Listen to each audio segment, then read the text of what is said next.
Welcome to Inside the Paint. It's an inside look into all of the action of the British Basketball League. We've only got 3 more games before the league heads to Birmingham for the Trophy Finals weekend. So make sure to like, share and subscribe to the channel so you don't miss any of the action. I'm Jeanette Kwakye and I'm joined by 2 of London's finest, Azania Stewart and Ovie Soko. And Azania, I know you've got some really fond memories of your time playing trophy competitions. Tell us some about them.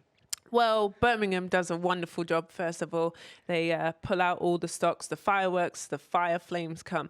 But the fans, yes, Ove, the fans are fantastic. And I think that's really the atmosphere that you want for a final. Do you know what I mean? Especially that it's in a neutral ground. But they do a very good job and I had a great time. Yeah, great stuff. And Ovie, we are so close to those finals. How have you found the action so far? I think it's been incredible. There's been different storylines all over the place. There's been the Cinderella story of Surrey Scorchers. And then, you know, the London Lions, the tyrants of the league, doing their thing. But it's been really competitive basketball. And I think just the fact that it's been 0-0 from the start and a chance mid-season to see a little new lease of life pumped into all of the teams.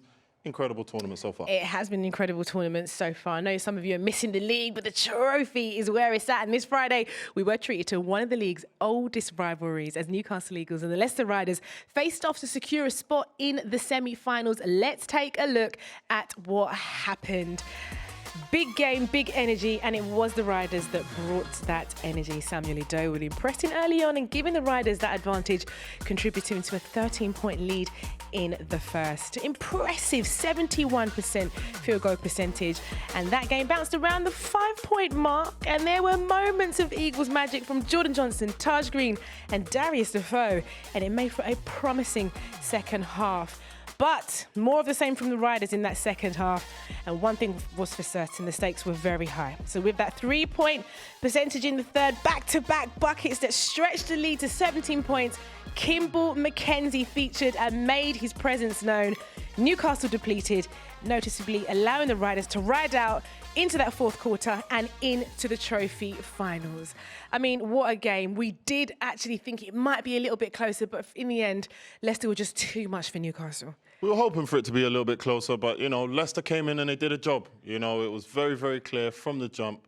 After Coach Paternoster, he called a timeout. He rounded the guys up and he said, look, you know, defensively, let's pick up the intensity, let's push the pace, and let's rebound. Just really put pressure on the lack of depth from the Newcastle Eagles. Yeah, and I guess Newcastle are going to be incredibly disappointed by that, but it does give them time to now go and regroup. Yeah, they've struggling with a lot of injuries, and especially a guy like Josh Ward-Hibbert who's been out, Will Neighbour who is a good vet.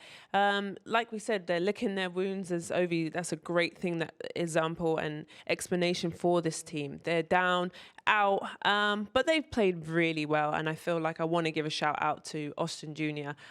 Because I've picked him for a couple of games now as a player of the game, and he's been really good. Brilliant stuff. Well, thank you, Ovie. Thanks, Azania. And our other game on Friday was between the London Lions and the Bristol Flyers that saw the Flyers come out on top, actually. Group B is pretty much all wrapped up. So let's take a look at the final standings of Group B. The London Lions, they march into those finals, as do the Leicester Riders. And you can see there for Manchester Giants, a lot of thinking they've got to do there about their campaign for the trophy. Group A, on the other hand, it's not as straightforward after Thursday's game where the Caledonia Gladiators hosted the Surrey Scorchers in a game that both needed to win to secure their futures in the trophy. Josh Bett and Brett Berman called this one. Thank you very much, Jeanette. And what a game it was at East Kilbride. A big victory for Caledonia Gladiators. They got it over Surrey Scorchers. Brett, you know what? Even though they've won the game, destiny's still not in their hands at the moment.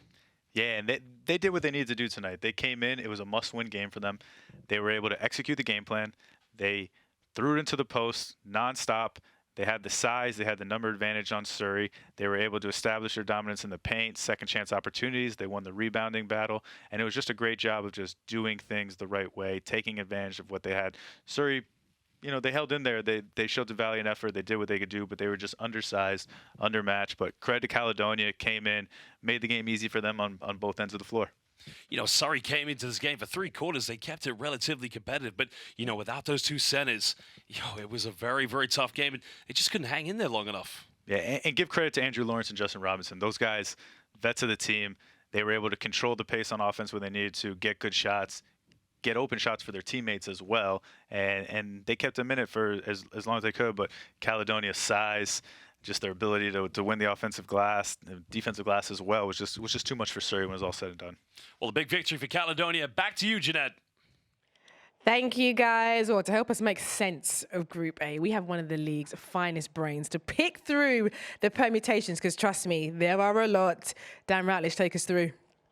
Well, actually, it's quite easy now after that result, because that result reduced the amount of teams that can still get through. The victory, for Caledonia means Plymouth can no longer qualify. So it's a straight fight between the other four. It's pretty simple for Surrey. They've got one more game to play. That's against Cheshire. They have to win that. If they win that, they will get through. It's pretty simple for Cheshire as well. If we have a look at the standings here, Cheshire still have 2 games to play. If they win either of them, they will be able to qualify. Even if they lose both, they'll still get through if Plymouth were to beat Sheffield in their game. Sheffield, they need an awful lot for them to get through. They need Surrey to win. They need to win both of their games, and they have to beat Cheshire by at least 14 points. That will give them the head-to-head in a combination over Cheshire and Caledonia. Caledonia, they've obviously done all their work already with 2 wins on the board, which means they've got a pretty decent shot at it. A Cheshire win versus Surrey, that puts them through. They go through on all the ties with Surrey. 2 defeats for Cheshire and a win for Plymouth would be enough as well, as long as Cheshire don't lose by 13 points. So it's all relatively straightforward here, Jeanette. I'm sure you've written that all down and you now know exactly what's going to happen over this weekend. It should be a cracker. Thank you very much, Dan. I mean, I didn't write it down. I just trust you. You know, we always trust Dan, don't we? Because nothing is confirmed yet, and there's only 3 games remaining. And Ovie, you've been in this situation before where there's just so much going on. You just got to focus on yourself, right? Yeah, I have. You know, when I was playing out in Spain, you know, they have a tournament in the middle of the season, Copa del Rey, and it was a situation where we were sort of on the cusp of getting into the Copa, but we ended up missing out on it. However, the big thing that our coach sort of re-emphasized to us when we were going through that was to just focus on what we have to do, win the games that we have to win, and the rest of the stuff will take care of itself. Obviously, you never want to be in that position, but you do find yourself in that position. Yeah, and it can be difficult. And Azania, how do you focus on the current game when you know that your fate is in the hands of other squads and other teams? I think you have to just focus in, lock in, also work on things that you can control. Because I've been in situations also where you look too far out and you forget about your present game and you take the L, and then you can't even worry about what is happening. So for me, I think it's just locking out the outside noise and just concentrating, make sure you get the job and get the win. Okay, let's look at the remaining games then in this group and see where it could go. Everything's happening from tomorrow, okay? The Surrey Scorchers take on the Cheshire Phoenix at 5 o'clock.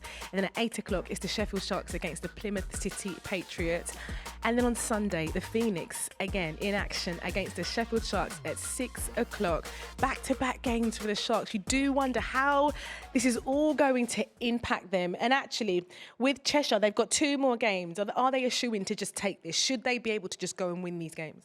Well, they're playing very well, and I'm going to say my favourite team in the league right now. They're playing just incredible basketball. Well, what they're doing is sharing the ball, and that should definitely help them go forward. But like I just said, you've got to stay locked in. You've got to be focused, especially your favourites of this tournament was Surrey Scorchers. Yes.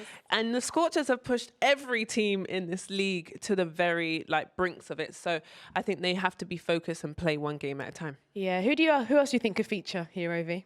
I think the Gladiators, you definitely can't leave those guys out of this. I think they've showed real resolve, losing their point guard for the time being and still being able to find a way to win games with someone who is such a focal point of their team, both on offense and defense. But, you know, I'm a fan of Surrey, man. I want the Cinderella story to continue. I want the Cinderella story to continue.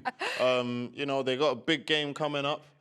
I hope they get those guys. Yeah. I think, one, it makes for a great story to see the Surrey Scorchers sort of go into the next round, but then also it gives us the possible matchup of Cheshire and the London Lions, which could definitely be a treat. So I think there's a lot still to play for, clearly. Do you agree with Ovie when it comes down to the Scorchers, Azania?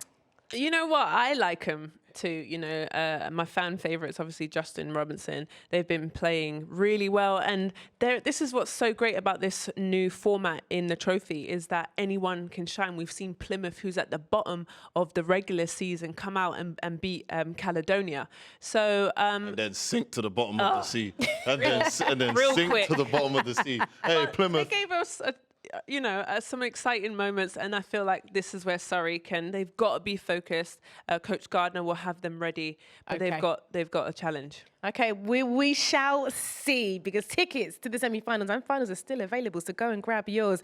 To get those tickets before they sell out, please do click the link in the bio below. And can I say that's all from us this week? Please do drop us a comment letting us know who you think will be joining London and Leicester in Birmingham for the semi-finals. And make sure to like and subscribe to the channel so you don't miss any of the unbeatable action. We'll see you next time, and it's goodbye for now.